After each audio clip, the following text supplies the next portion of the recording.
Hi guys, I'm Polymath and I'm going to go over how to create a character in D&D today. I decided to make this video because recently had to learn how to create a character since I was playing with my family and also because I kind of got bored of making magic videos. Anyway, enjoy the video. Character creation is the first part of any D&D game, and it's also one of the most boring parts. I'm gonna go through it all in like a step-by-step walkthrough, and by the end, you should have all the boxes filled in a character sheet, except for the ones that don't actually apply when you're starting the game. Um, what you need to do is just follow along with this video, and the stuff you need to have beforehand are a character sheet. I will put a link to a PDF in the description. You need some sort of rulebook, like the player's handbook, for example, or like usually when you buy like a D&D starter set or essential kit or something, it comes with a rule book, so just use that.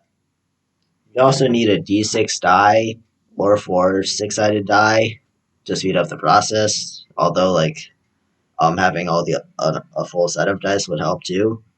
And finally, you need a pencil and an eraser. By the way, this process takes a while. Like, usually it takes people 1 session, although you can create characters, then get straight into an adventure. Before you start, you should probably decide what race and class you want to be. Each race comes with different stat boosts to different abilities, and each class makes different stats more important. For example, a cleric will probably value wisdom over charisma, while a paladin will value charisma over wisdom. There's a ton of different races and subclasses and whatnot, and the DM or dungeon master will usually decide which to allow and disallow. I will make a video talking about different classes, their advantages and disadvantages and whatnot. Just know that your race is important. Like you usually choose a race based on what class you are because of the stat boosts. Anyway, your race sometimes decides which alignment you are.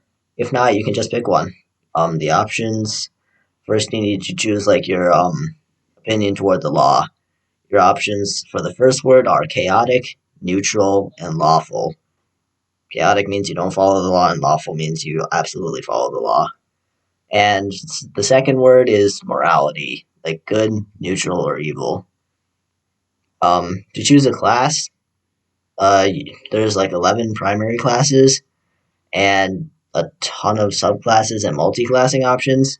To make it easier on your DM, stick with the 11 primary classes. That will also make this process shorter. The original classes are Barbarian, Bard, Cleric, Druid, Fighter, Monk, Paladin, Ranger, Rogue, Sorcerer, Warlock, and Wizard. I'm gonna go over choosing a class in a different video, remember, so don't sweat it, just choose one. Your background is maybe a sentence or two about your character's history. There are some options in the player's handbook, like the soldier option. You just select that one and basically write down what it says. And they're also in the quick builds. Don't really sweat the background unless you're into proper role playing. Stats are the most complicated part, and they're the bit on the sheet to the left. Your race sometimes gives bonuses to your stats, so keep those bonuses in mind when you determine this. To determine your ability scores, which go in the little bubbles at the bottom, you can do one of two things. Either you could use dice to roll your ability scores using a method I'm going to talk about, or you could choose to use the default numbers, adding the racial bonuses on. Anyway, you have to choose between them now. If you chose the default numbers, they are 15, 14, 13, 12, 10, and 8. Write those numbers down in the little bubbles of your choice. For example, the 15, which is the highest score and therefore the most powerful, could go in any of the bubbles, and the 14 could go in any one except the one you already chose, and so on. If you wanted to roll for them, you roll your your 6-sided die 4 times, or roll your 4 6-sided dice and remove the lowest roll. So, for example, if you rolled like a 1, a 2, a 3, and a 4, get rid of the 1, and then add the remaining 3 up. So 2 plus 3 plus 4 is 9. write that number down, and then repeat this process until you have 6 numbers written down. Then use those as your ability scores, which go in the bubbles. Now add your raise roll bonuses to those bubbles. Now after that, you calculate your ability modifiers. These are used in situations where you want to roll depending on a certain stat, and you add or subtract your statistic modifier onto the roll to make the final result. The modifier is determined by your ability score that you just got. You subtract 10 from the ability score and then divide the result by 2, and that's your modifier. It can go negative. I don't care what the order of operations says about this. If you don't want to do that, pause the video and look at this chart. This will show you what your modifier is based on your score. Got it? Okay, that finishes your abilities. That took a while for me to figure out. By the way, if you're enjoying this video so far, or at least finding it useful, feel free to subscribe to my channel. It helps me out. And also, I notice as other people say that I should put graphs up when I'm asking you to subscribe, so here, I have a graph. Or another graph. Anyway, moving on. Inspiration is something that you don't really fill out yet.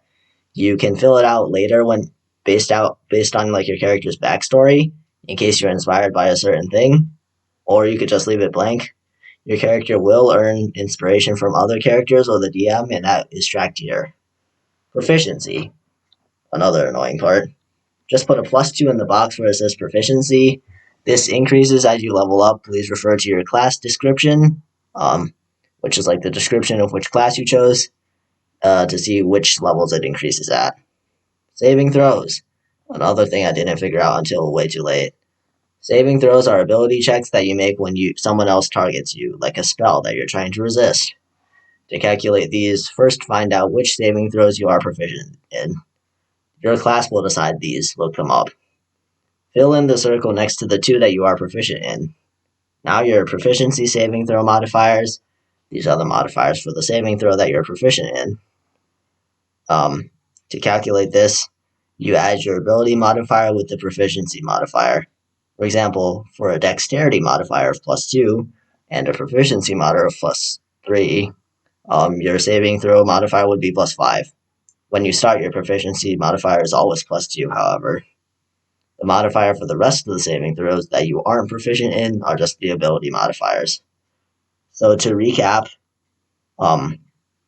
you have your saving throws be by the ability modifiers that are written next to it, and you add your proficiency modifier to the ones that you are proficient in. Skill scores. Your skill scores are ability checks that are only used in specific situations. You will still be proficient in some of these. First, check which skills you are proficient in using your race and background. Fill in the bubble next to the ones that you are proficient in. Next, add the proficiency modifier to the ability score modifier and write it down. The rest of the skills are just the modifier for the skill since you are not proficient in them. Your passive perception is 10 plus or minus your perception modifier. Your class and race determine what languages you know. List all proficiencies, like armor or weapons, here. Your equipment is everything you're carrying. Your class will have a starting list of items that you can write down here. Also write down any items you acquire during your adventure. Finally, write down the amount of money you have in the appropriate box. Your attacks. Write down the names of your weapons. Remember if you're proficient in any of them, by the way. Now calculate what your attack modifier is. For ranged weapons, take your dexterity as your modifier. For melee weapons, take your strength modifier. For a finesse-based weapon, you can choose either strength or dexterity, whichever you prefer. If you're proficient in any of the weapons, add 2 to the modifier. The damage is how much damage the weapon does. Write down the damage dice. It should be in the description of the weapon. Now write down the appropriate ability modifier, and your proficiency does not come into this. Now write down the damage type, also like piercing or bludgeoning. Your armor class is calculated by your armor and sometimes your dexterity modifier. If you're wearing armor right now, if your character is wearing armor, I should say, look up the armor and do the appropriate calculation. For example, chainmail makes your armor class 16, no matter what your dexterity is, while leather armor is 11 plus your dexterity modifier. If you're not wearing armor, it's 10 plus your dexterity modifier. Your initiative modifier is your dexterity modifier. It determines the order which you do things. And like for example, if I have a higher modifier than my imaginary friend who's playing with me, that then I would go first some of the time. It depends on the initiative roll as well. Your speed is found in your race section. Usually it's between 40 and like 20 feet. Your hit dice is determined by your class, and the amount of hit dice is determined by your level. You start at level 1, so write down 1 space D, insert hit dice here. Your hit point maximum is the maximum hit dice value plus your constitution modifier, and your current hit points is how many you have. This can't exceed the maximum, and if it hits 0, you're unconscious. Death saves and temporary hit points are not done in character creation. You can just leave these blank. By the way, what I meant about insert hit dice here and like your hit point maximum was, for example, if you have a 1d8 as your hit dice, then the maximum value is 8 plus your constitution modifier. Your features is where you put any remaining features of your class, race, and background. If you get more skills, more passive benefits, or relevant bonuses from your background, they can be listed here. Traits are important for good roleplay. You could determine them by looking at your background, or you could just make up your own. By the way, bonds means whatever you're connected to. This could mean a person, a place, an event, whatever. The other stuff. There's just a few decisions left. First, decide a name for your character. If you need some inspiration, there should be some example names in your race section. If you make this long and complicated, every time anyone refers to you in role playing or action, it will be annoying. Your class and level is where you write down your class and level. You chose a class and your level is 1. Your background is where you write your chosen background from the rulebook, and your player name is your name. Your race is your chosen race that you chose. Finally, the experience is set to 0 to begin. Keep track of these. Here's an example of a completed character sheet that I found on the internet. The information in yours should be different. If it's the exact same, something's wrong. But if you should have like the same areas filled in, and good job, you're now ready to play. You have to keep updating your character sheet as you level up, but you're done with the most boring part. Thank you for watching, and if you're not subscribed already, please at least think about subscribing. This video took me a long time to prepare, and I'm not looking forward to editing this, and bye.